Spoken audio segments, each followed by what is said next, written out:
Los periodistas. Los periodistas.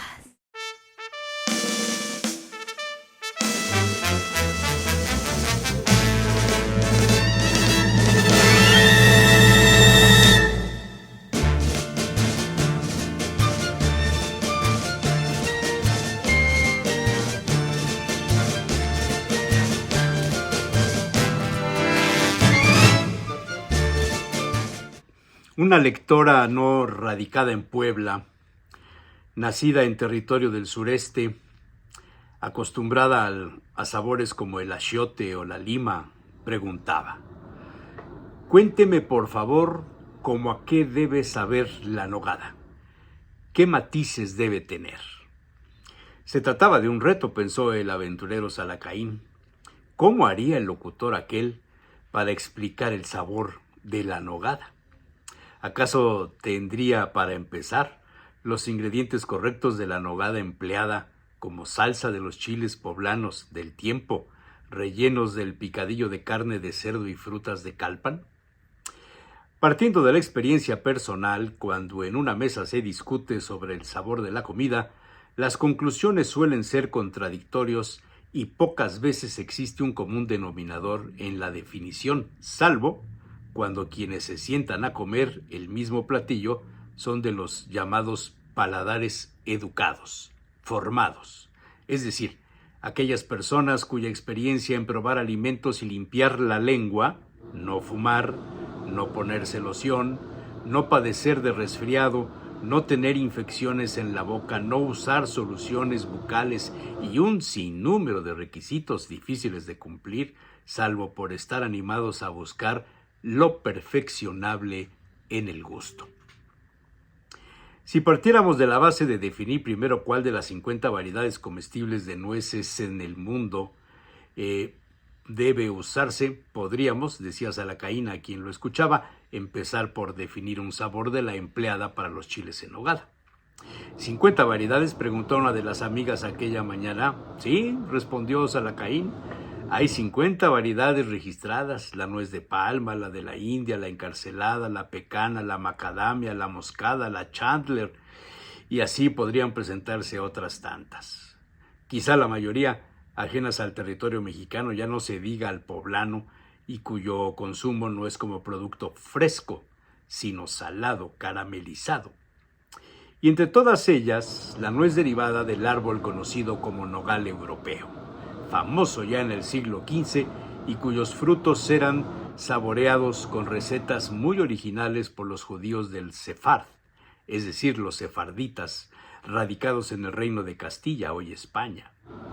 El pueblo judío favoreció el consumo de la llamada después coloquialmente nuez de Castilla, quizá preferida por su color muy blanco y su sabor suave, algo dulce, prácticamente sin astringencia y sin acidez, siempre y cuando el fruto, muy parecido al cerebro humano, estuviera maduro y se pelara de la cascarilla amarillenta y amarga. Salacaín recordaba una receta inglesa practicada en el siglo XVII, donde las nueces aún verdes se metían en salmuera por 10 noches y después se dejaban secar al sol. Luego se mezclaban con vinagre, azúcar, especias y se dejaban reposar por unas 8 semanas. Aquello debió haber sido como una compota de nueces. Recetas de salsa de nuez de Castilla hay varias, casi todas relacionadas con ensaladas y pescados, como la escrita por Fray Jerónimo de San Pelayo en 1780, un franciscano radicado en la Nueva España, responsable de la cocina del convento y quien escribió en un cuaderno las recetas usadas. Esa es la primera referencia manuscrita conocida en México, bueno, en Puebla, dijo el aventurero, sobre el uso de los frutos del nogal europeo sembrado en las faldas de los volcanes. Y escribió el fraile: limpias las nueces de Castilla, muélelas, échales pan remojado y muélelo, y luego muele el queso necesario, ajos molidos y sazónala de agua y sal. Para que salga espesa, échale aceite abundante. Nogada más fina lleva almendras, pero lo mismo. Pero esa receta dista de la empleada por las monjas agustinas, quienes al parecer tenían ya la costumbre de usar la salsa de nuez para preparar pescados y quizá alguna ensalada con cebolla y betabel. El sabor de la nuez de Castilla al natural es ligero y tiende a lo dulce. Para comparar, Salacaín invitó a morder una nuez de Castilla y una pecana y una de macadamia, a fin de encontrar las diferencias. La pecana es más dulce, cremosa, por así decirlo. La de macadamia resulta aún más dulce, por tanto, la de Castilla fue preferida por las monjas, por dos razones. Es muy blanca y puede amalgamarse cruda para formar una salsa. A fin de cuentas, el objetivo era presentar los chiles del tiempo, propios de temporada de julio y agosto, rellenos de picadillo de frutas y carne de cerdo, cubiertos con los colores de la bandera trigarante. Y en ese escenario es cuando entra el punto de condimento y la técnica empleada para conseguirlo. La nogada de Fray Jerónimo no daba el término para cubrir uniformemente el chile, y además la presencia del aceite y el pan molido se alejaba del concepto barroco. Por tanto, las monjas, seguramente acostumbradas al uso de la almendra para sus dulces, optaron por esa mezcla ya sugerida por el fraile, nuez de Castilla y un poco de almendras, y para crear la salsa debían amalgamarse en un instrumento de piedra, metate o molcajete. No existían robots de cocina. Y ahí entra la experiencia de las monjas. Moler las nueces crudas y las almendras no dejaba el volumen deseado.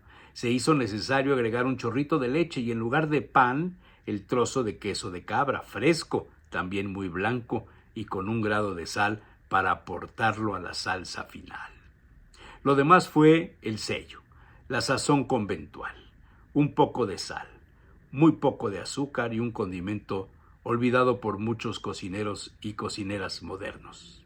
Un chorrito de jerez, pero no el de las pollas, sino uno con tonos entre dulce y seco, como el usado para la misa en la acción de consagrar. Ese vino llegaba en barricas, era propio de las iglesias y los conventos y estaba a la mano.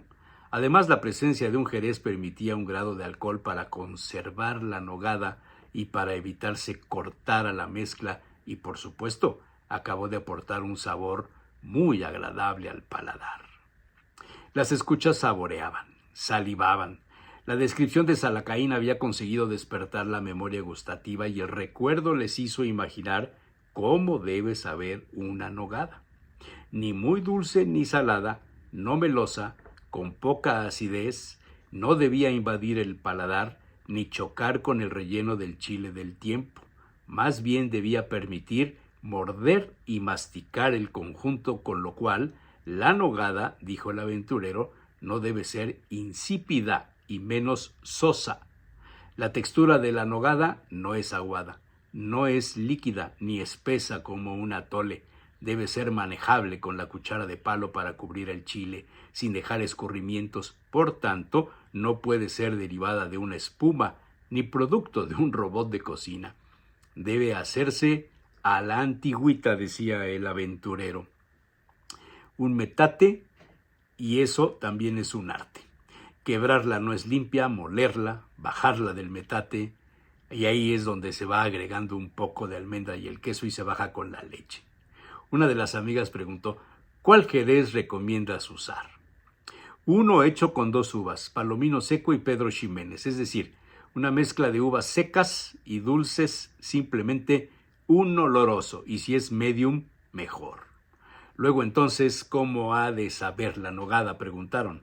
Pues simplemente con textura muy blanca de color, un poco dulce y con tonos de vino oloroso. Sabrosa, dijo una de ellas. Pues, completó Salacaín, los japoneses le llamarían sabor umami en el centro de la lengua. Y por supuesto, barata, la nogada nunca será. Pero esa es otra historia.